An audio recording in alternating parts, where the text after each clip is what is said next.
오늘 주신 말씀은 창세기 11장 27절에서부터 12장 9절까지의 말씀입니다.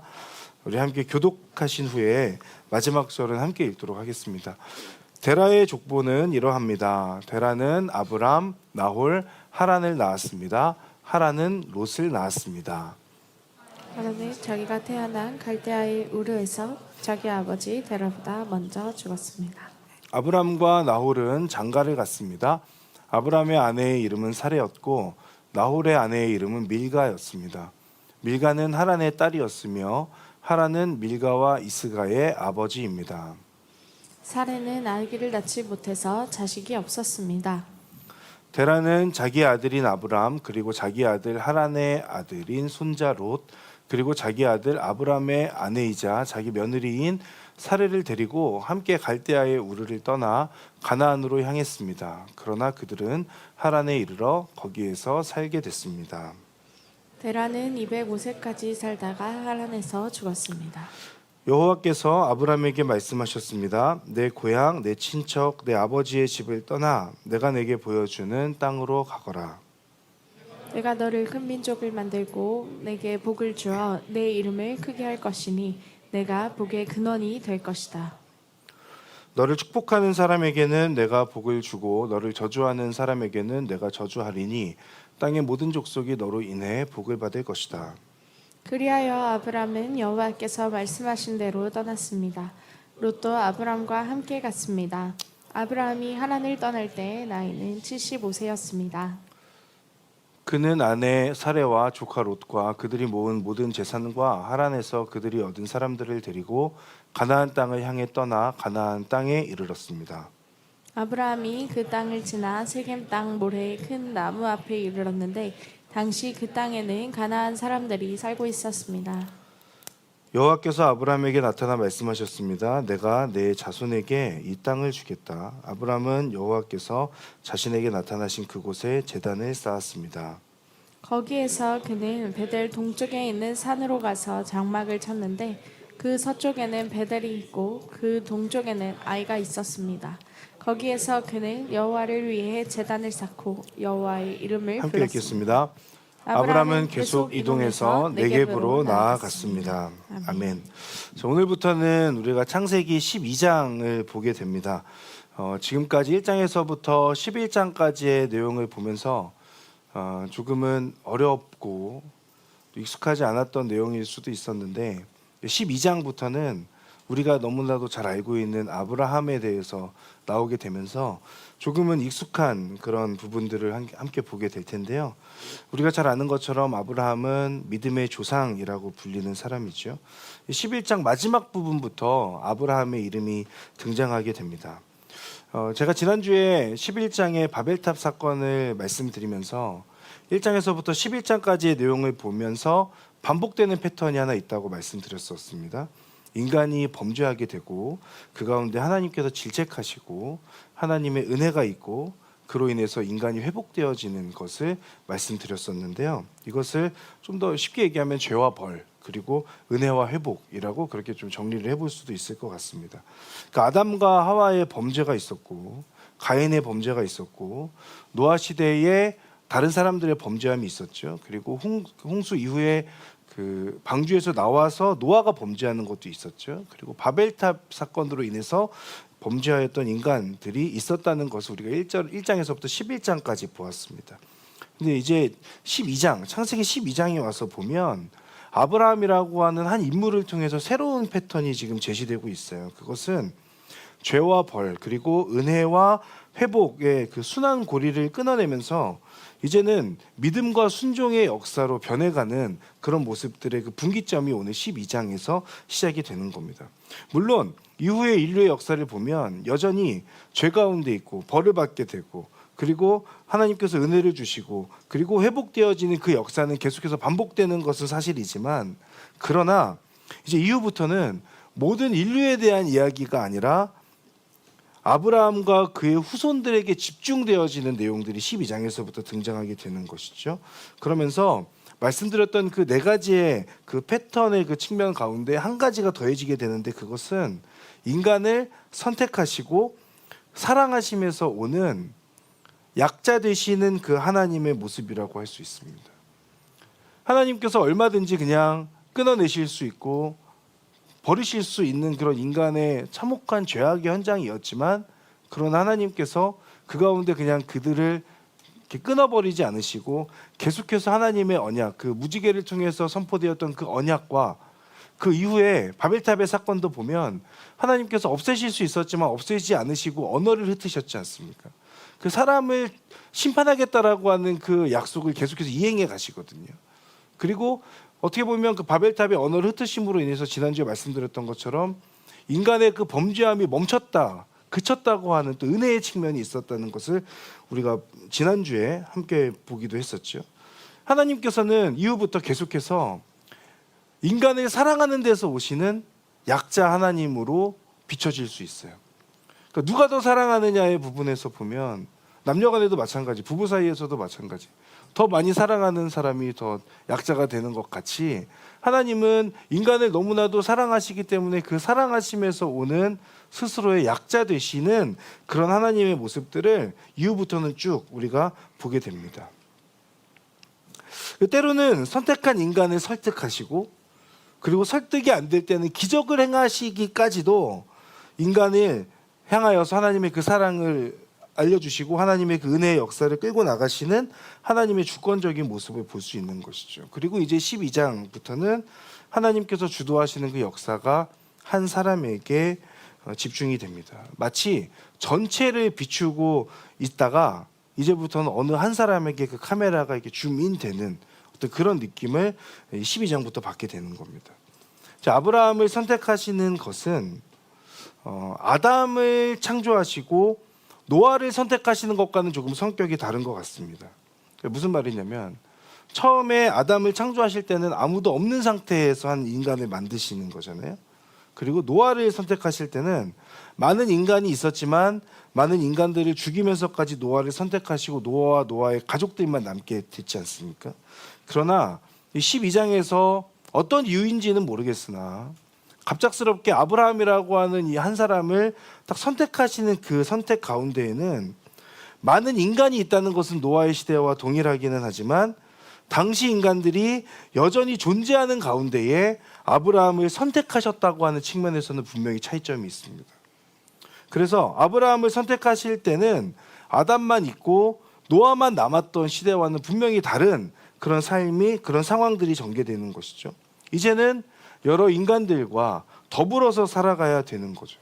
그리고 그 가운데 여러 유혹들이 존재하는 상황 속에서 하나님을 경외하는 삶을 계속해서 살아가야 되는 것이죠. 아담과 노아가 씨름했던 것과는 전혀 다른 일상에서의 싸움이 아브라함의 시대 때부터는 시작되어지는 것입니다.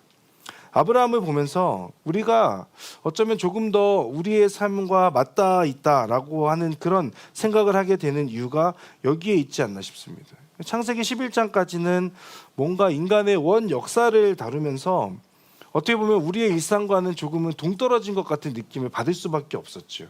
근데 이제 12장부터는 우리와 동일하게 일상을 살아가던 그 삶의 자리 가운데에서 하나님을 붙들었던 사람, 그 일상의 삶의 자리 가운데 믿음을 선택하였던 그 아브라함의 모습을 우리가 보게 되는 것입니다. 근데 중요한 것은 우리와는 다르게 아브라함은 믿음의 조상이 되었다는 데 있습니다. 똑같은 일상의 삶을 살아가는 상황 가운데에서 누군가는 믿음의 조상이 되고 누군가는 계속 믿음을 구하는 삶이 되는 어떤 그런 모습들이라고 할 수 있죠. 우리와 같은 일상을 살아갔던 사람, 그리고 죄의 유혹 가운데, 그리고 영토의 싸움과 먹고 살아내는 어떤 그런 문제를 겪었던 사람이 아브라함인 거죠. 그 가운데 믿음으로 하나님과 동행했던 사람이었던 것입니다. 그래서 아브라함을 통해서 우리가 보게 될 것은 믿음이라는 것이 무엇인지, 그리고 믿는 자의 선택과 삶의 실제, 그러니까 삶을 살아가는 그 실제의 모습은 무엇인지를 아브라함을 통해서 우리가 볼 수 있는 것입니다. 이 말은 아브라함을 잘 살펴보고 묵상하면 일상에서의 그 믿음 생활에 대한 도움을, 그 팁을 얻을 수 있다는 그런 의미이기도 합니다. 이것이 오늘부터 우리가 이제 보려고 하는 아브라함에 대한 이야기, 그리고 오늘 말씀의 제목인 믿음으로 살아내는 삶이라고 할 수 있겠습니다. 그렇다면 아브라함은 어떤 사람인가? 이것을 한번 좀 보고자 하는데, 아브라함의 원래 이름은 성경에서 나오는 것처럼 아브람입니다. 나중에 가서 아브라함으로 바뀌죠. 아내인 사레도 처음엔 사레였는데 나중에 가면 사라로 바뀌지 않습니까? 이 아브람, 창세기 11장 뒷부분부터 우리가 지금 읽었는데요. 아브람이 처음 등장하고 있습니다. 먼저 27절과 28절의 말씀 우리 한번 같이 볼까요? 그곳에 아브람에 대한 정보가 나오는데 함께 읽어보도록 하겠습니다. 시작. 데라의 족보는 이러합니다. 데라는 아브라함, 나홀, 하란을 낳았습니다. 하란은 롯을 낳았습니다. 태어난 갈대아의 우르에서 자기 아버지 데라보다 먼저 죽었습니다. 아멘. 자, 아브라함의 아버지의 이름은 데라. 그리고 형제가 2명 있습니다. 나홀과 하란이죠. 그리고 조카가 있습니다. 하란의 아들인 롯. 우리가 이제 나중에 또 보게 될 텐데. 그리고 아브라함이 태어난 곳은 갈대아 우르라고 하는 곳에서 태어났다는 것을 오늘 27절과 28절을 통해서 알 수 있죠. 그곳에 살고 있던 데라의 가족에게 있었던 일을 설명하고 있습니다. 그러니까 아브람과 나홀과 하란이 있는데 그 중에서 하란이라고 하는 이 아들은 자기 고향 우르에서 아버지 데라보다 먼저 죽었다고 지금 말씀하고 있죠. 그러니까 하란의 아들인 롯을 돌봐줄 누군가가 필요했던 거죠. 그러면 그 몫이 누구에게 가느냐? 할아버지인 데라와 삼촌 아브라함에게 지금 그 몫이 가는 거예요. 그리고 아브라함의 아내의 이름은 아까 말씀드렸던 것처럼 사레였는데 사레에 대해서는 한 가지 언급이 있습니다. 30절에 나오는데 아기를 낳지 못해서 자식이 없었다라고 그렇게 딱 표현이 돼 있죠. 아이를 낳지 못하는 것은 당시 무언가 죄가 있거나 아니면 삶에 문제가 있는 것으로 봤죠. 생육하고 번성하라는 그 하나님의 말씀대로 살아내지 못하는 어떤 그런 모습, 순종하지 못하는 그런 원했든 원하지 않았든 순종하지 못하는 그런 삶의 모습이라고 봅니다. 인상적인 것은 자신들의 고향이자 삶의 터전이었던 갈대아 우르 땅을 떠나는 선택을 한 사람들. 31절 한번 볼까요? 31절 한 번 더 같이 읽어볼까요? 31절 읽겠습니다. 시작. 라브람 그리고 자기 아들 하란의 아들의 손자인 롯 그리고 자기 아들 아브람의 아내이자 자기 며느리인 사레를 데리고 함께 갈대아 우르를 떠나 가나안으로 향했습니다. 그러나 그들은 하나님에 이르러 거기 살게 되었습니다. 네, 잘 보면 오늘 데라를 포함해서 4명이 지금 떠나지 않습니까? 데라, 아브람, 그리고 사레, 롯 이렇게 4명이 지금 떠나게 되는데요. 이렇게 4명이 갈대아의 우르를 떠나서 가나안으로 향했다고 기록되어 있죠. 이것을 딱 본다면은 뭔가 목적지가 가나안인 것 같게 그렇게 보여지긴 하지만 사실 그들은 우리 히브리서의 말씀대로 보면 어디로 가야 될지 알지 못하고 갔다고 그렇게 나오거든요. 그런 것을 봤을 때 처음부터 가나안을 향해 떠났던 것은 아닐 가능성이 높아요. 그러니까 무슨 말이냐면 창세기의 저자는 아브라함이 가나안으로 간 것을 알잖아요. 그러니까 여기다가 그렇게 적어 놓은 것이지 정작 본인은 그러니까 이 당사자들은 본인들이 가야 되는 곳이 가나안으로 향해야 된다라는 것을 딱 생각하고 가지는 않았을 가능성이 더 높다는 그런 이야기입니다. 어디로 가야 할지를 모르는 그런 상황 가운데에서 데라와 아브람과 사레와 롯이 지금 떠나고 있다. 하나님께서 아브람을 찾아오셔서 떠나라고 말씀하실 때에 아브람이 떠났던 곳이 어디냐면 하란이거든요. 그곳이 오늘 31절 마지막에 나오는 하란에 이르러 거기에 살게 됐다고 말하는 그 하란이에요. 그러니까 갈대아 우르에서 하란까지 그 4명의 식구가 함께 떠나온 것은 분명히 맞는데 이것을 주도한 사람이 데라인지 혹은 아브람인지까지는 잘 모르겠어요. 다만 오늘 이 내용 31절의 내용을 본다면 데라가 주도해서 데려온 것처럼 딱 보여지고 있죠. 그리고 또 이 4명의 삶을 돌이켜 본다면 왜 이들이 지금 갈대아 우르를 떠났는가를 생각해 본다면 이들이 갈대아 우르에서 지금 사는 것이 생각보다 쉽지 않았기 때문에 떠났다는 것을 우리가 유추해 볼 수 있습니다. 무슨 말이냐면 먼저 데라를 생각해 보면 데라는 아들을 잃었잖아요. 하란이 죽었잖아요. 그죠?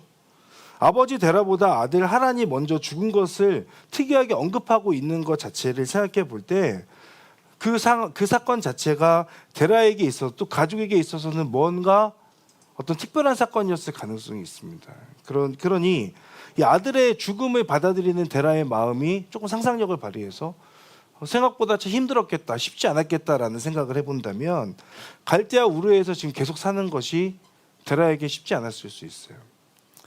저희 장모님이 돌아가셨을 때 그 장모님이 사고로 돌아가시는 그 현장을 지나가는 것이 너무 어렵더라고요. 거기를 딱 사는 것이 딱 지나가고 거기에 계속 거하는 것이 저도 어려운데 저희 아내가 훨씬 더 힘들었겠죠. 그 지역을 이제 떠나고자 하는 그런 마음까지 생기는 거죠. 어쩌면 데라도 그러지 않았을까라는 생각을 먼저 해보게 되고, 롯을 생각해 보면 아버지를 잃었잖아요. 그러니까 지금 여기 본문에서 한 가지 독특하게 우리가 봐야 될 게 있는데 뭐냐면 하란의 아내, 그러니까 롯의 엄마가 언급되고 있지 않다는 거예요. 그 이야기는 롯이 할아버지와 삼촌을 떠나서 그 지역을 떠났다고 우리가 지금 알고 있잖아요. 확실하지는 않지만 롯의 엄마가 어찌됐든 지금 없을 가능성이 훨씬 더 높은 상황인 거예요. 그러니까 죽었든 혹은 아들을 버렸든 어쨌든 지금 함께하지 않는, 엄마가 없는 그 상황 가운데 롯은 지금 있는 거죠. 갈대아 우르에서 지금 롯이 살아가는 상황 가운데 롯에게도 갈대아 우르는 그다지 좋은 기억이 아닌 상황 가운데 있는 거예요. 그럼 아브라함과 사레를 본다면 자식을 낳지 못하잖아요. 아브라함과 사레를 낳는 사람들은 수근수근 됐을 거예요. 쟤네들 자식이 없어. 결혼한 지 꽤 됐는데 자식이 없어. 자식을 지금은 많이 낳지 않거나 자녀 없이 사는 것이 어떻게 보면 조금 이렇게 당연한 것처럼 되어가는 그런 사회를 우리가 지금은 살고 있지만 당시에는 그렇지 않았죠. 자식이 없는 일이 오히려 흔한 일이 아니었다는 거예요. 좋은 일도 아니었죠. 게다가 우르라고 하는 곳은 곡물이 풍부하고 교통이 발달한 곳이었다고 하는데 또 하나는 우상숭배도 만연했던 곳이라고 하죠. 그러니까 아브라함이 갑작스럽게 믿음이 생긴 것이 아니라고 하는 것을 가정한다면 아브라함은 우르에서 사는 것도 아마 쉽지 않았을 거예요. 여러 가지 이유들로 인해서. 그러면 데라랑 롯이랑 아브라함이랑 사레는 갈대아 우르, 갈대아 사람들이 살고 있는 갈대아 지역의 우르라고 하는 그 도시, 그 우르에서 사는 삶이 생각보다 힘들었을 수 있다는 생각을 해볼 수 있습니다. 그래서 뭔가 새로운 삶을 시작해 보고자 고향을 떠나서 지금 하란이라고 하는 곳에 정착하게 된 거죠. 근데 아이러니한 건 죽은 아들, 데라의 죽은 아들 이름이 하란이었잖아요. 그 아들 이름 하란이랑 똑같은 도시에서 지금 머무르게 된다는 것을 볼 수 있죠. 어떤 분은 하나님께서 아브람을 고향 친척 아버지의 집을 떠나라고 하나님께서 말씀하셨기 때문에 갈대아 우르에서 하란으로 이동하는 그때부터 아브라함이 가족들을 이끌었을 것이다. 혹은 갈대아 우르에서부터 하나님의 말씀을 쫓아갔을 것이다. 그렇게 말씀하시기도 하는데 그럴 수도 있어요. 그 가능성을 완전히 제쳐두는 것은 아니지만 적어도 31절의 내용들을 본다면 데라가 중심 인물이 되어지고 있고 아브라함의 주도보다는 데라가 주도해서 나온 게 맞지 않나 싶고, 이들이 갈대아 우르에서의 삶에서 떠나서 뭔가 새로운 곳에서 새로운 삶을 시작하고 싶었던, 자신들의 그 아픔과 상처를 묻어두고, 그리고 사람들 어떤 그런 소문과 사람들의 손가락질을 묻어두고 새로운 사람들이 있는 곳, 자신들을 알지 못하는 곳으로 가서 새롭게 정착하면서 살고 싶었기 때문에 어떻게 보면 이주가 시작된 것 아닐까라는 생각도 우리가 해볼 수 있습니다. 게다가 32절을 가서 보면 데라가 205세까지 하란에서 살았다고 그렇게 증언하고 있잖아요. 근데 12장 4절에 가서 보면 아브라함이 하란을 떠날 때 나이가 75세였거든요. 그러면 이 표현을 통해서 우리가 추측해 볼 수 있는 것 중에 하나는 데라가 아브라함을 70세에 낳아요. 그러니까 데라가 아브라함을 70세에 낳고 아브라함이 75세에 하란을 떠나니까, 그럼 데라가 하란에 지금 있는, 아브라함이 떠날 때 그 데라의 나이는 145세가 되는 거죠. 근데 하란에서 205세까지 살다가 데라가 죽었다고 돼 있지 않습니까? 그러면 60년을 하란이라고 하는 땅에서 데라 혼자 산 거예요. 아브라함이랑 사레랑 롯은 하란에서 떠나서 가나안으로 가버리잖아요. 그러면은 60년 동안 데라가 혼자 하란에서 사는데 왜 그랬을까? 이게 뭐 아이러니고 잘 모르기는 하겠는데, 하란이 좋았거나 아니면은 뭐 생각해 본다면 나이가 많아서 더 이동하기 힘들었거나 뭐 여러 가지 이유들이 있었겠죠. 근데 한 가지 분명한 건 아브라함이 하란을 떠날 때 아브라함이 떠나는 것 자체가 생각보다 쉽지 않았을 수 있다는 거예요. 늙으신 아버지를 혼자 두고 떠나는 게 쉬울까? 물론 뭐 효의 마음이 없을 수 있죠, 아브라함이. 하지만 생각보다 쉽지 않았을 수 있다라는 생각을 하게 되죠. 어쨌든 지금 데라의 가족들이 하란에서 살고 있는 상황, 그 가운데에 하나님께서 갑작스럽게 아브라함을 찾아오시는 그 상황입니다. 그리고 말씀하세요. 우리 12장 1절에서부터 3절까지의 말씀을 함께 읽어보겠습니다. 시작. 여호와께서 아브라함에게 말씀하셨습니다. 내 고향, 내 친척, 내 아버지의 집을 떠나 내가 네게 보여주는 땅으로 가거라. 내가 너를 큰 민족으로 만들고 내게 복을 주어 내 이름을 크게 할 것이니 내가 복의 근원이 될 것이다. 너를 축복하는 사람에게는 내가 복을 주고 너를 저주하는 사람에게는 내가 저주하리니 땅의 모든 족속이 너로 복을 받을 것이다. 아멘. 저는 갑작스럽게 아브라함을 선택하시는 그 장면을 보면서 왜 아브라함일까라는 생각을 계속 하게 됩니다. 아브라함이 뭐가 특별했지? 어떤 특별한 게 있어서 아브라함을 선택했죠? 아브라함 그냥 갈대아 우르라고 하는 곳에 살고 있었던 한 사람 아닌가? 근데 아브라함이 무엇이 특별했길래 아브라함을 선택하는가? 하나님께서 말씀하시죠. 고향과 친척과 아버지의 집을 떠나서 내가 너에게 보여주는 땅으로 가라. 고향과 친척들이 살고 있는 갈대아 우르를 떠나왔잖아요. 그리고 지금 아버지가 함께 살고 있는데 이제는 그 하란을 떠나서 아버지도 내비두고 그리고 이제 떠나야 되는 그런 상황 가운데 있어요. 근데 계속 드는 의문은 왜 아브라함을 선택한 것인가? 라는 거죠.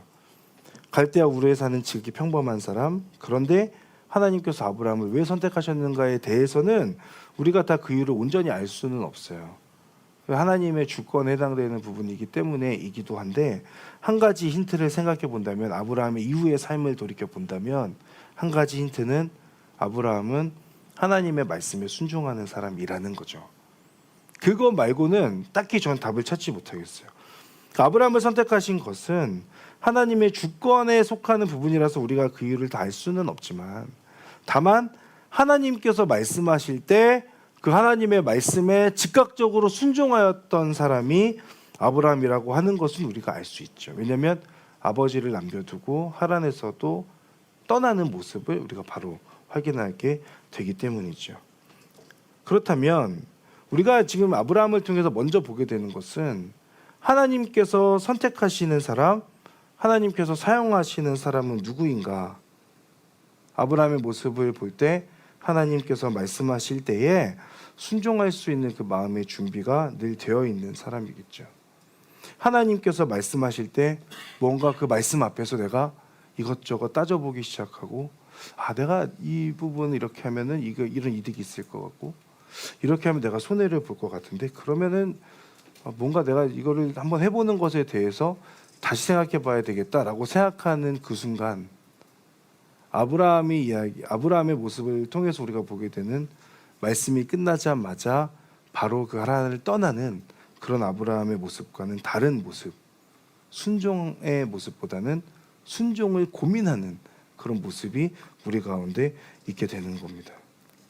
하나님께서 말씀하실 때 순종할 수 있는 마음의 준비가 되어 있는 사람, 이것저것 따져보고 고민하는 사람이 아니라 말씀하시면 그 말씀에 순종하여서 바로 발걸음으로 옮길 수 있는 사람, 그 사람이 아브라함이었던 거죠. 여러분 이게 생각보다 굉장히 어렵습니다. 물론 평소에 하나님과 관계가 별로 그렇게 좋지 않아서 하나님의 뜻을 잘 알지 못할 가능성이 더 높아요. 저를 비롯해서 우리들은. 근데 어느 날 갑자기 기도하는데 하나님께서 이런 마음을 딱 주셨어요. 근데 생각해 보니까 내가 이 말씀에 순종하면 분명히 내가 손해볼 게 뻔하거든요. 그러면 제 머리를 굴리기 시작하잖아요. 요 정도까지만 순종하면 되겠구나. 혹은 이 정도까지만 해보면 괜찮겠구나. 이 정도면 하나님께서 어느 정도 인정하시겠지라고 그리고 생각하지 않습니까? 저는 그렇습니다. 그런 순종의 모습을 하나님께서 원하시는 것이 아니라 평소에도 잘 하나님의 뜻을 모르지만 어쩌다 우리가 깨닫게 되는 그 하나님의 뜻 앞에서 하나님의 말씀 앞에서 즉각적으로 순종할 수 있는 그런 마음의 준비가 되어 있는 사람이면 너무너무 좋겠다는 생각을 하게 됩니다. 마치 하나님의 주권이 사라져 버린 것처럼 살아가는 그 사람들이 가득한 세상 속에서 갑작스럽게 하나님의 주권, 하나님의 선택에 의해서 하나님께서 말씀하시고 하나님께서 딱 선택하시고 하나님의 뜻을 우리에게 알려주실 때에 그 하나님의 뜻 가운데로 못 이기는 척 하더라도 이끌림 받을 수 있는 그런 저와 여러분들의 삶이 되면 좋겠고, 하나님께서 말씀하실 때 즉각 순종할 수 있는 사람이 되어서 하나님께서 선택하시고 무언가 사용하셔야 될 때 가장 먼저 찾을 수 있는 사람이 여러분 중에 한 분이 되면 좋겠다. 여러분 모두가 되면 좋겠다. 제가 되면 좋겠고 갈렙 공동체가 그러면 좋겠다는 생각을 해보게 됩니다.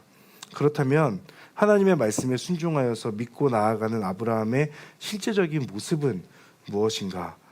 믿음으로 살아내는 삶의 실제는 무엇인가를 함께 좀 보고자 합니다. 먼저 믿음으로 살아내는 삶의 첫 번째는 하나님께서 돌보심을 믿는 겁니다. 이게 무슨 말이냐면, 하나님께서 아브라함을 찾아오셔서 고향 친척 아버지의 집을 떠나서 내가 너에게 보여주는 땅으로 가라 말씀하셨지 않습니까? 그 4절의 말씀을 보면 이렇게 되어 있는데 우리 함께 볼까요? 4절. 그리하여 아브라함은 여호와께서 말씀하신 대로 떠났습니다. 롯도 아브라함과 함께 갔습니다. 아브라함이 하란을 떠날 때 나이는 75세였습니다. 이렇게 되어 있죠. 그 말씀하신 대로 떠나는 그런 아브라함을 볼 수 있습니다. 아브라함이 처음부터 믿음이 있어서 믿음의 조상이 되었는가? 그렇지 않죠. 아브라함의 인생을 우리가 이제 앞으로 쭉 보게 될 텐데 아브라함도 실수를 많이 했습니다. 아내 사레가 아이를 못 낳는 걸 알고 조급함 때문에 이집트의 여종인 하갈을 통해서 아들을 낳으려고 실제로 아들을 낳게 됐죠. 믿음의 사람이라고 하기에는 사레를 아내라고 하지 않고 누이라고 속이는 그런 모습들도 보여주죠. 그런 모습들, 걱정도 많고 고민도 많았던 사람이에요. 그러니 하나님께서는 그 아브라함을 성장시키시고자 처음 선택하신 것이, 처음 말씀하신 것이 지금 너가 있는 그 자리에서 일어나서 떠나야 된다라는 것을 지금 말씀하고 계신 것이죠. 익숙한 곳에서 익숙하지 않은 곳으로 떠나는 것, 확실한 것에서 불확실한 것을 선택하는 겁니다. 이런 순종의 선택을 통해서 아브라함을 연단시키시고 지금 성장시키시는 그런 하나님을 우리가 확인할 수 있습니다. 그렇다면 무엇으로부터의 떠남인가? 라고 하는 그 생각을 해볼 필요가 있죠. 분명한 것은 이 말씀 속에서 우리가 확인하게 되는 것, 과거로부터의 떠남입니다. 과거라는 것, 이전 것은 지나가고 새 것이 되었는데 여전히 과거의 삶에 미련을 버리지 못하고 있는 그 모습으로부터의 떠남이라고 할 수 있습니다. 애가 태어날 때, 저희 애 태어날 때 가서 제가 탯줄을 이렇게 끊었는데요. 굉장히 놀랍습니다. 이 탯줄을 끊는 그 상황 자체가 너무너무 막 손이 막 떨려가지고 막 이렇게 이제 탯줄을 끊게 됐는데, 탯줄을 끊어내는 것에서부터 이제는 그 생명이 엄마와의 연결을 떠나서 이 땅에서의 삶을 시작하게 되는 거잖아요. 너무 사랑스럽고 너무 예쁘다고 해서 탯줄을 끊어내지 않으면 얘는 계속 그냥 그렇게 있는 거잖아요. 그 탯줄을 끊고 단절시켜야 되는 거죠. 엄마 뱃속에 있으면 엄마는 힘들어도 애는 편할 거 아닙니까? 근데 엄마 뱃속에서 나오는 그 순간부터는 여러 바이러스들, 질병들, 그것과 싸워야 되고, 뭔가 음식을 먹고 계속 소화시켜야 되는 것도 있어야 되고, 힘든 일들이 계속 경험하게 되는 거예요. 과거와의 단절, 그리고 과거로부터 떠난다고 하는 것은 어쩌면 생각보다는 더 어려운 그런 일일 수도 있습니다. 그러나 아브라함을 보면 즉각 순종할 수 있죠. 근데 여러분, 아브라함이 어떻게 즉각 순종할 수 있었을까? 그거 생각해 보셨습니까? 여러분 혹시나 즉각 순종해 보신 분이 있다면은 저한테 말 좀 해주세요. 그 비결을 좀 배우고 싶은데, 아브라함이 지금 어떻게 그렇게 즉각 순종할 수 있게 됐을까? 2절과 3절의 내용을 통해서 복을 받고 땅의 모든 족속이 너로 인해 복을 받을 것이다 라고 하는 그 약속이 뭔가 탐났기 때문일까? 그렇진 않은 것 같아요. 왜냐하면 아브라함은 알고 있었잖아요. 사레가 임신하지 못하는 몸이라는 거를 아브라함 알고 있기 때문에 그런 건 아닌 것 같습니다. 그러면 무엇이었을까? 무엇이 아브라함으로 하여금 말씀하시는 대로 떠나는 선택을 하게 했을까? 그 이유, 하나님의 말씀 가운데 하나님께서 말씀하실 때 아브라함에게 한 가지 확신이 생겨났던 거죠. 그것은 하나님께서 말씀하시는 그 말씀이 그냥 허튼 말씀이 아니라 그 말씀하시는 분이 나를 책임지시고 나와 함께 하신다라고 하는 그 확신이 아브라함 가운데 생겨난 것 아닌가. 어딘지 몰라요. 그리고 누가 무엇이 자신을 기다리고 있을지 불확실한 상황이에요. 그래서 걱정도 되고 두려움도 있습니다. 그러나 하나님께서 자신과 함께 하신다라고 하는 그 확신 하나가 아브라함으로 하여금 익숙한 자리를 떠나서 불확실한 자리, 익숙하지 않은 자리로 자신을 내몰 수 있게 발걸음을 내딛게 하는 그 믿음의 결단이 아니었을까.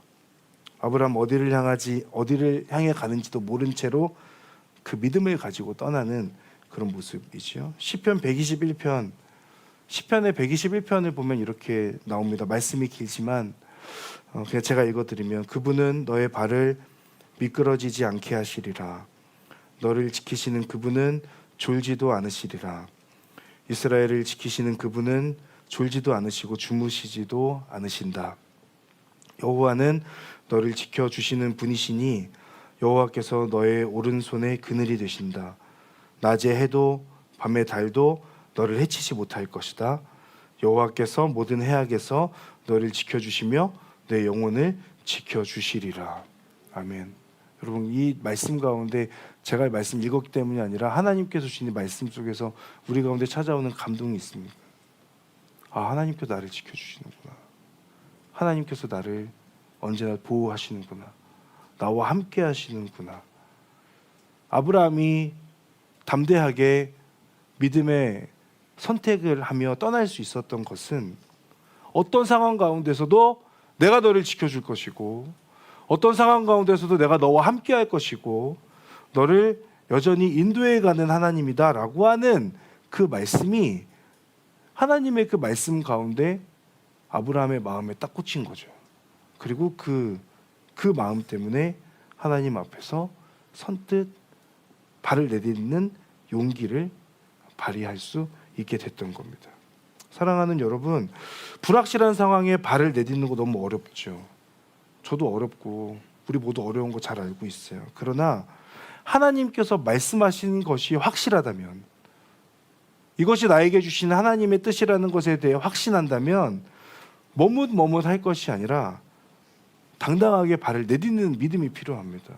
머뭇거리다 놓칠 수 있습니다. 그 가운데 아브라함이 갈까 말까 고민했다면 아브라함 그냥 거기에 하란에 있었을 수도 있어요.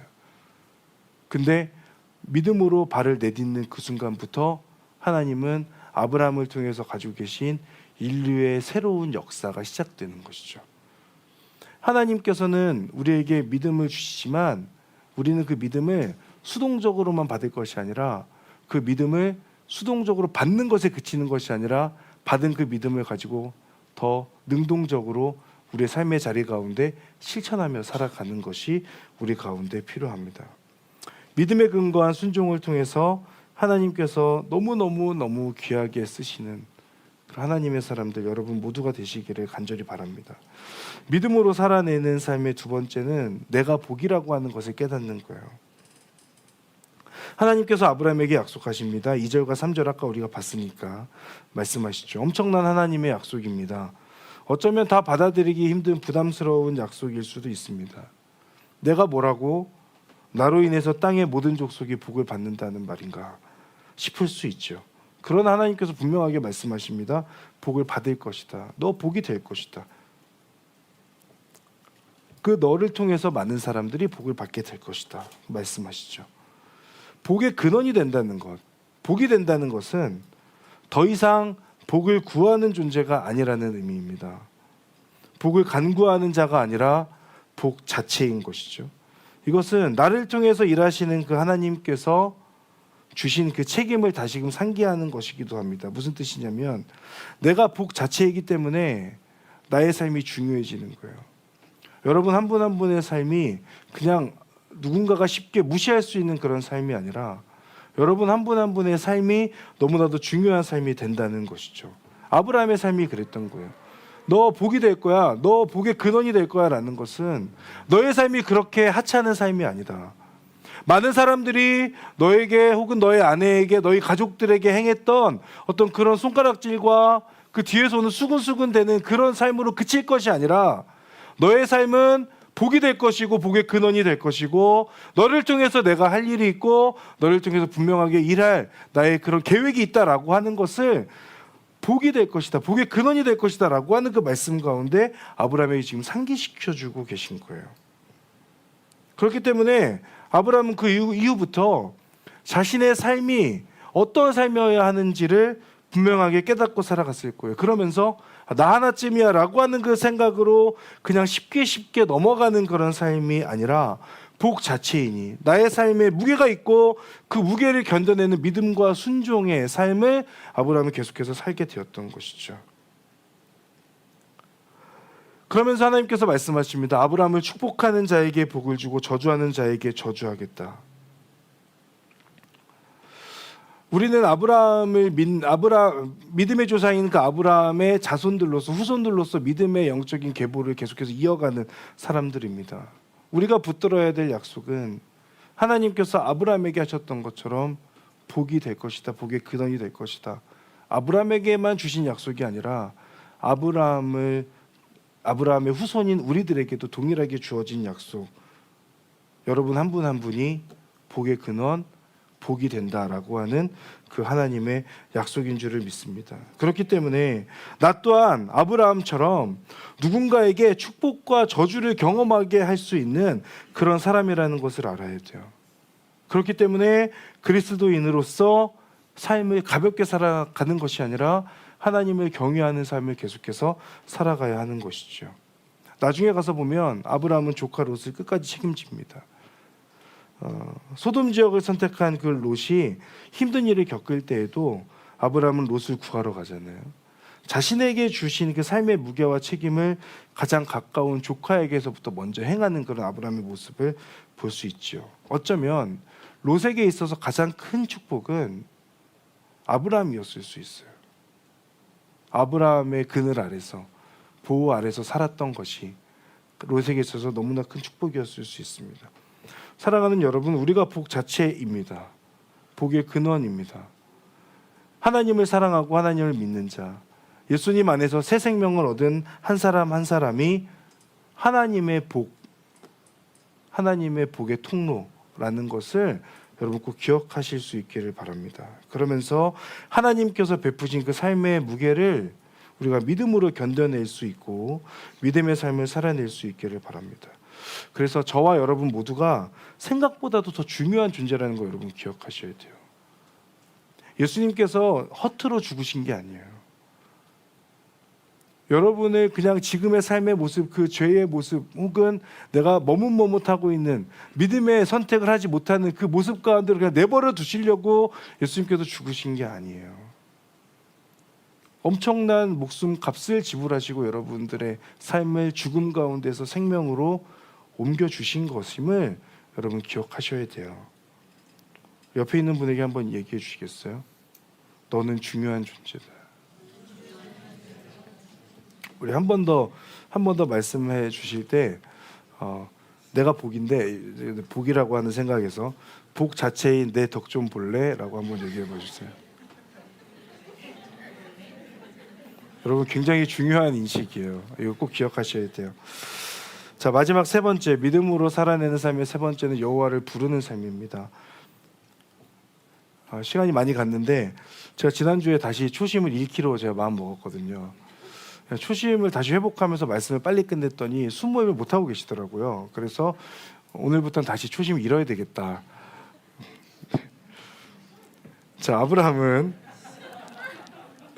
하란에서 아버지 데라를 홀로 남겨두고 아내 사레와 조카 롯을 데리고 떠나지 않습니까?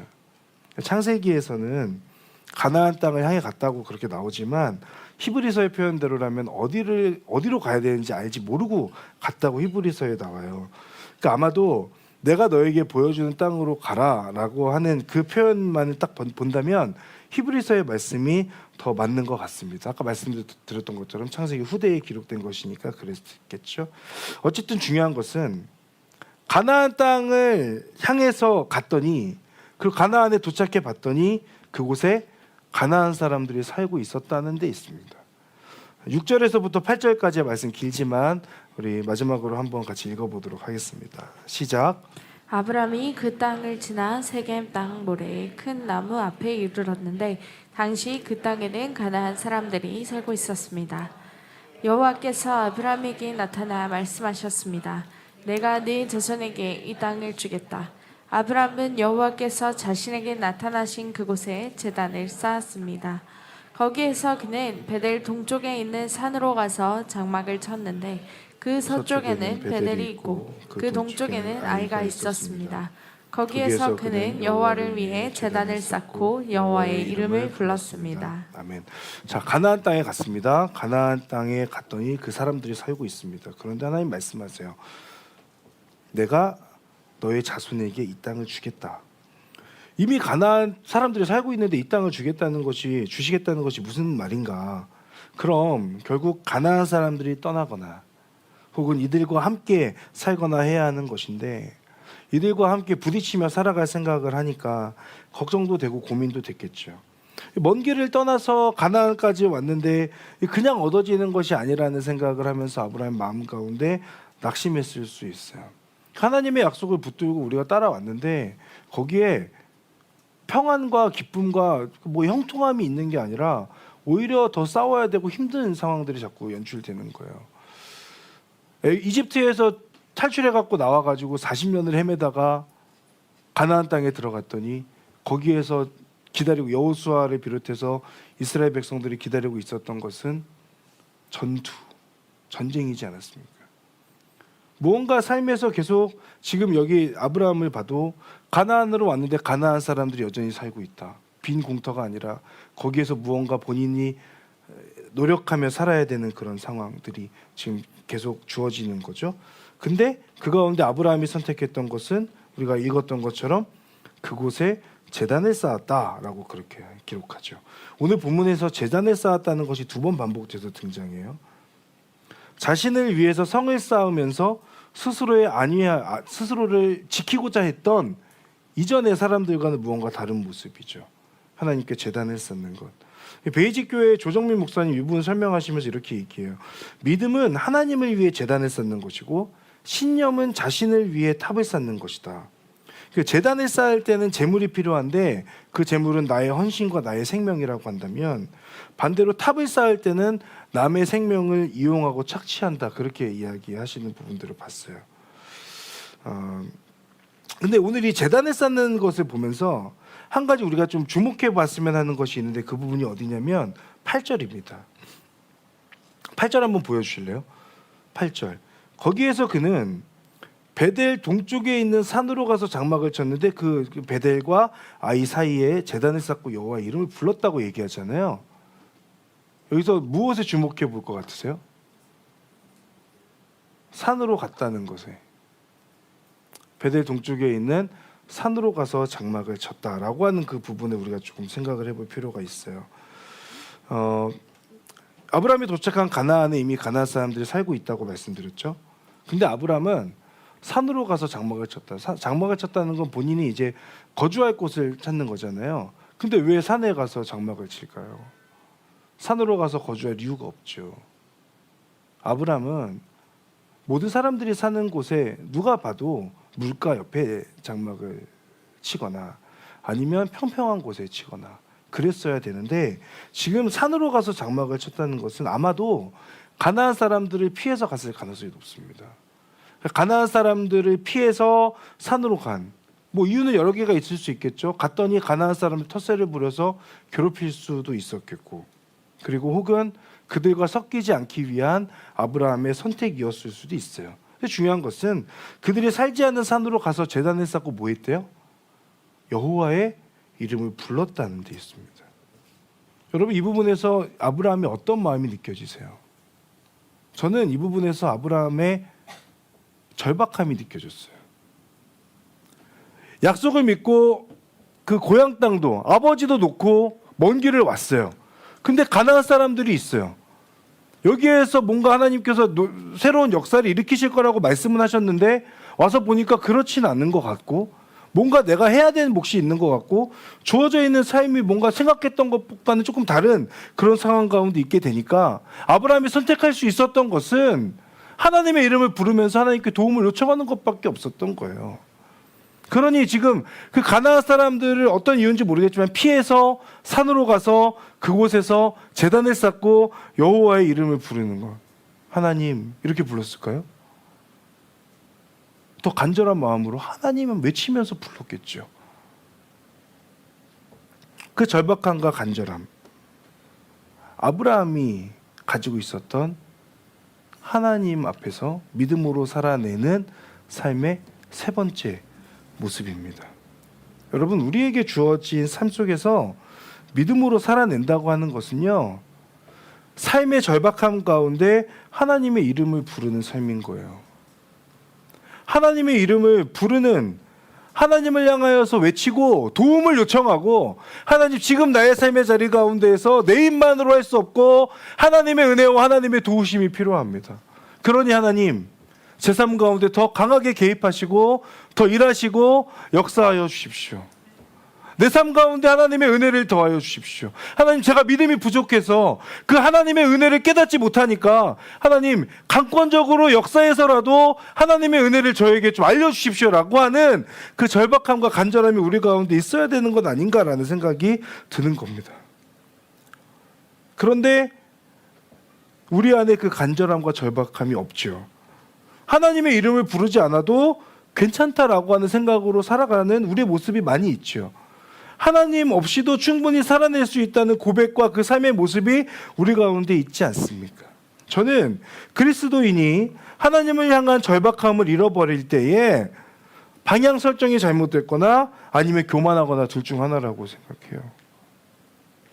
여러분은 어떠십니까? 저는 어떨까요?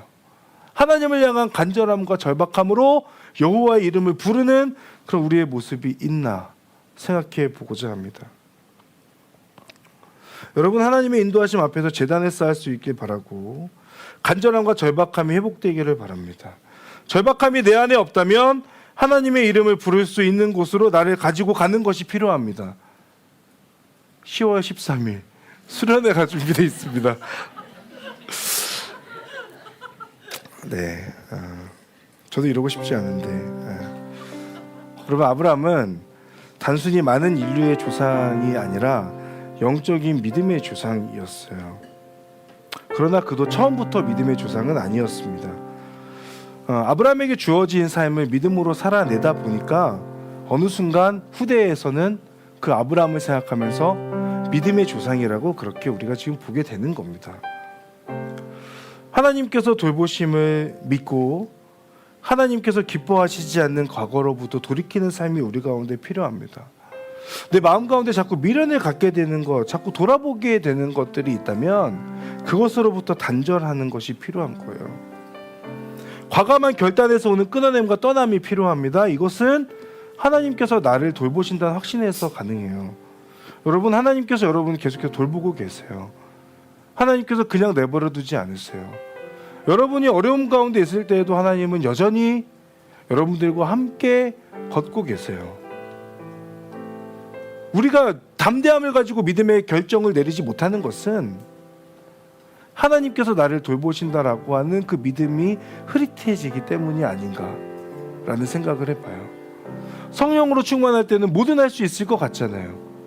근데 뭔가 세상에서 다시 치열한 삶을 살다 보면 예전에 할 수 있었을 것 같았는데 그게 어느 순간부터 할 수 없을 것처럼 느껴지잖아요. 그것은 하나님께 문제가 있는 것이 아니라 내 안에 문제가 있는 거예요. 그 믿음이 우리에게 필요합니다. 또 하나, 내가 복이라는 것을 여러분 기억하셔야 돼요. 그에 합당한 삶의 열매가 있고 그 열매를 통해서 내가 복을 누릴 뿐만 아니라 내 주변에 있는 사람들이 그 복을 동일하게 누리는 것이 필요합니다. 그러니 여러분, 저를 비롯해서 우리 모두가 삶의 책임감을 가지셔야 됩니다. 하나님께서 여러분을 구원해 주신 것은 여러분 한 명만을 구원해 주시기 위함이 아니에요. 여러분을 통해서 많은 사람들이 하나님께로 돌아오게 하시기 위한 그 구원의 계획하심 가운데에 여러분 한 명이 구원받은 거예요. 그러니 여러분들의 삶은 가벼운 것이 아니에요. 여러분의 삶의 무게를 가지고 그 무게감을 느끼면서 진지하게 하나님 앞에서 살아가는 그런 삶이 우리 가운데 필요한 줄 믿습니다. 무엇보다 여러분 여호와 이름을 부르는 삶이 되셔야 돼요. 간절함이 있으셔야 돼요. 절박함이 있으셔야 돼요. 하나님을 믿는다라고 말하면서 내 안에 아무런 하나님을 향한 외침도 없고 그리고 부르짖음도 없고 하나님을 의지하는 것도 없다면 그것이 어찌 믿는 자의 삶이라고 할 수 있겠습니까? 그렇지 않죠. 하나님의 이름을 부를 수 있는 우리들의 삶이 되기를 바랍니다. 여러분, 앞으로 우리가 아브라함을 통해서 어떻게 믿음으로 살아내는 삶을 살게 되는지 보게 될 텐데요, 그 삶이 아브라함의 삶이 아니라 우리들의 삶이 되고 그 결단을 통해서 아브라함이 누렸던 그 은혜와 복을 우리도 함께 누릴 수 있게 되는 그런 시간들 되기를 바랍니다. 우리 시간 함께 기도하면 좋겠는데, 먼저 이 시간에 함께 하나님 앞에 기도할 때에 첫 번째로 기도할 것은 여러분, 하나님께서 여러분들을 돌보신다라고 하는 것을 기억하셔야 돼요. 하나님은 여러분들을 포기하지 않으세요. 이스라엘을 지키시는 그분은 졸지도 않고 주무시지도 않으시면서 너를 지켜주시는 분이시다. 낮의 해도 밤의 달도 해치지 못할 것이다. 하나님께서 너를 지켜주시며 너의 영혼을 지켜주시리라. 여러분, 이 말씀이 우리 안에 새겨지는 하나님의 말씀으로 다가오기를 간절히 바랍니다. 이 시간에 기도할 때 우리 함께 하나님 앞에 한번 기도해 보면 좋겠는데, 하나님, 제가 하나님께서 나를 돌보신다는 것, 하나님께서 내 삶을 인도해 가신다는 것, 하나님께서 여전히 나를 포기하지 않으신다는 것에 있어서 때로는 믿음이 부족하고 의심하게 되고 흐릿해지기도 합니다. 하나님, 저에게 다시 한번 믿음을 주십시오. 하나님께서 나를 사랑하신다는 것과 하나님께서 여전히 나와 함께 하신다는 것과 나를 지키신다고 하는 그 분명한 확신이 내 안에 있도록 하나님 이 시간 은혜 주시고 확신을 허락하여 주시옵소서. 우리 시간 함께 하나님 앞에 먼저 기도하며 나아가도록 하겠습니다. 기도하겠습니다. 사랑하는 하나님, 하나님의 은혜를 갈망하고 하나님을 바라보며 하나님을 붙드는 삶이 되게 하여 주시옵소서.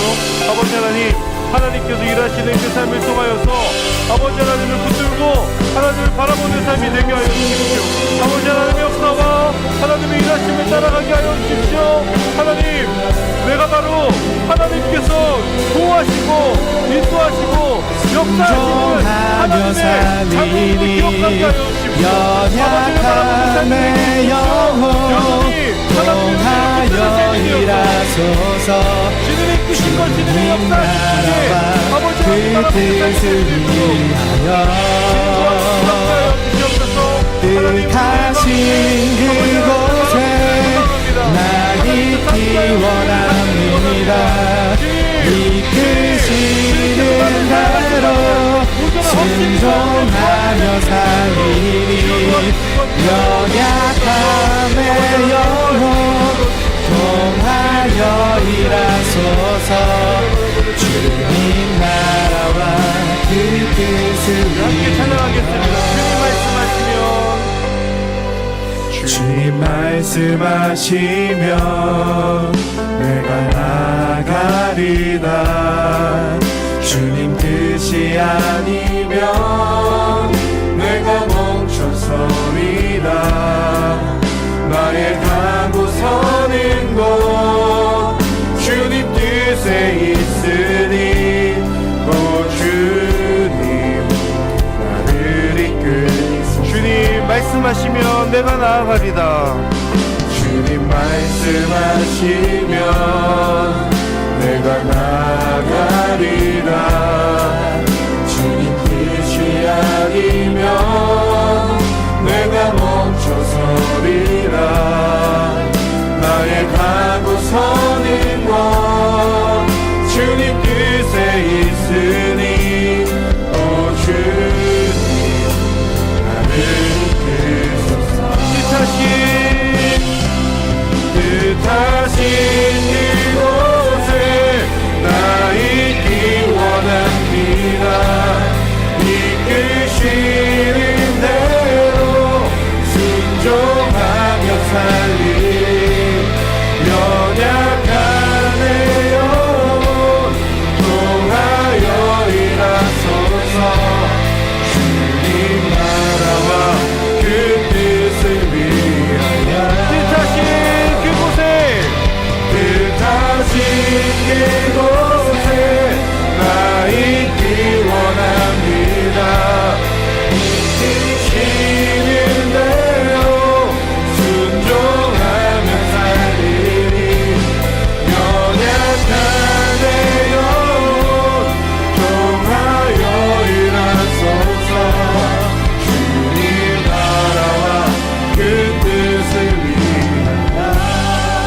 기도하겠습니다. 하나님께서는 아브라함에게 분명하게 말씀하십니다. 너는 복의 근원이 될 것이다. 네가 복이 될 것이다. 여러분, 하나님께서 오늘 동일하게 우리들에게도 말씀하시는 줄 믿습니다. 바로 네가 복의 근원이 될 것이다. 네가 바로 나의 복을 흘려보내는 복의 통로이다 라고 하는 것이죠. 사랑하는 여러분, 이 시간 함께 결단하시지 않겠습니까? 하나님, 제가 이 땅 가운데 하나님의 복을 흘려보내는 통로로서 혹은 그 복 자체로서 하나님 책임감을 가지고 믿음으로 살아가는 삶을 살아낼 수 있도록 인도하여 주시옵소서. 아버지 하나님, 하나님께서는 네가 복의 근원이 될 것이라 말씀하셨는데 저는 마치 죄의 근원인 것처럼 살아가는 그런 저의 모습을 하나님 온전히 떨쳐낼 수 있도록 하나님 도와주시고, 하나님 앞에서 온전히 복의 근원임을 기억하면서 하나님을 붙들고 하나님을 바라보는 삶으로 내 삶의 자리 가운데 거룩한 믿음의 결단을 삶으로 이어가는 그런 삶이 될 수 있도록, 과거에 하나님께서 원하시지 않는 그런 모습들을 과감하게 떨쳐낼 수 있고 끊어낼 수 있는 하나님의 사람 될 수 있도록 주님 역사하여 주시옵소서. 그래서 주여 한번 부르며 하나님 앞에 함께 결단하며 기도합니다. 주여, 할렐루야. 하나님의 은혜를 온전히 갈망하며 나아갑니다. 주님께서 인도하시고 역사하여 주십시오. 아버지를 바라보는 믿음으로 나아가게 하여 주십시오. 하나님의 이끄심과 하나님의 은혜를 갈망하며 믿음으로 아버지 하나님을 붙들며 나아갈 수 있도록 주여 함께하여 주시고 은혜를 주시옵소서. 아버지 하나님, 내 안에 내가 복의 근원임을 기억하면서 아버지 믿음의 그 결단을 아버지 언제나 올려드릴 수 있는 그런 믿음의 삶이 될 수 있도록 주여 인도하여 주시고 함께하여 주십시오. 아버지를 바라보는 믿음으로 나아가게 하여 주시고 주여 함께하여 주셔서 하나님의 은혜 안에 아버지를 붙들고 아버지를 바라보기를 소망합니다. 주님께서 함께하여 주시기를 기대합니다. 주님, 나를 통하여 행하신 하나님의 은혜를 감당하며 나아가오니 하나님께서 원하시지 아니하는 과거로부터의 온전한 끊어냄과 죄의 그 단절함이 내 안에 있도록 주님 역사하시고 함께하여 주십시오. 아버지를 바라보는 삶이 되게 하여 주십시오. 주님 이끌어 주십시오. 우리 한 번 더 하나님 앞에 기도하며 나아갈 때에 하나님, 저의 인생이 여호와의 이름을 부르는 삶이 되게 하여 주시옵소서. 하나님 앞에 간절함과 절박함을 잃어버리지 않도록 하나님 역사하여 주시옵소서. 하나님을 믿는다고 말하면서 하나님을 향한 부르짖음이 없는 인생이 아니라 하나님을 향한 간절함과 절박함에서 오는 아버지 하나님, 그 간절한 외침과 부르짖음과 의지함이 있는 인생 될 수 있도록 은혜 베풀어 주시옵소서. 하나님을 향한 간절한 부르짖음 가운데 하나님의 응답하심을 경험하는 인생 될 수 있도록 주님 역사하여 주시옵소서. 우리 한 번 더 주님 앞에 주여 한번 부르며 입을 번 놓고 기도하며 나아갑니다. 주여, 주여,